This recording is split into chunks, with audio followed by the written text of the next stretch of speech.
في 7 حاجات لازم تعرفها عشان تقرر اذا كنت هتختار محل ولا مكتب في العاصمه، وهنقول لك على اسهل طريقه تختار بيها في اخر الفيديو. رقم 1، قدرتك على الاستثمار. لازم تحدد قدرتك على الاستثمار لان ده هيحدد نوع العقار اللي هتدور عليه وكمان الشركه المطوره.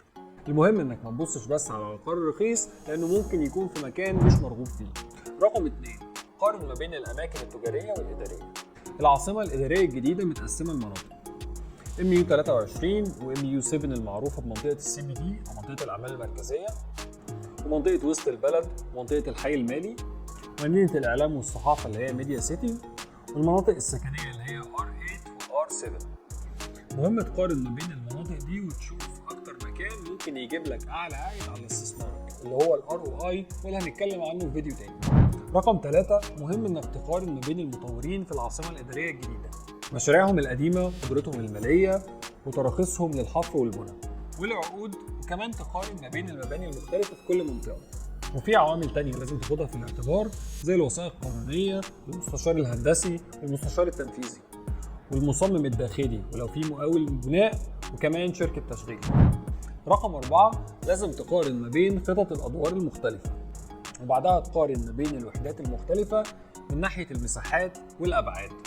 الموضوع مش بس على ابعاد ومساحه الوحده اللي انت شاريها، لكن كمان مخطط الدور كله بما فيهم مناطق الخدمات والمرافق وعرض الممر وعدد الحمامات وكمان مكان وابعاد مخارج الطوارئ، واخيرا عدد المصاعد.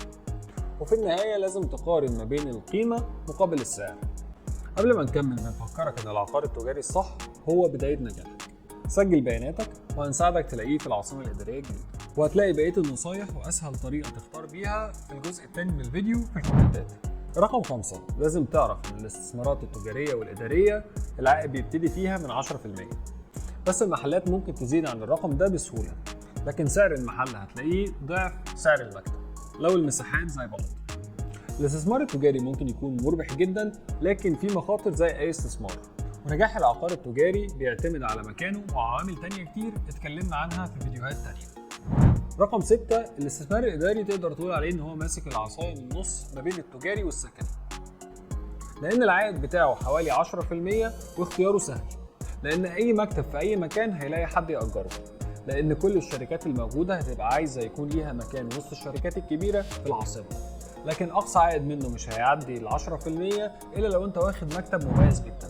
رقم 7، في اتجاه عالمي للمكاتب المجهزة واللي ممكن تأجر فيها مكتب صغير، والاتجاه ده موجود كمان في مصر، والمكاتب الصغيرة مطلوبة، فممكن تاخد وحدة إدارية وتقسمها، وعكس المبدأ ده بتطبقه شركات التشغيل على المحلات، فبتضم أكتر من محل صغير على بعض وبتأجرهم كمحل كبير لبراند يقدر يدفع إيجار أعلى.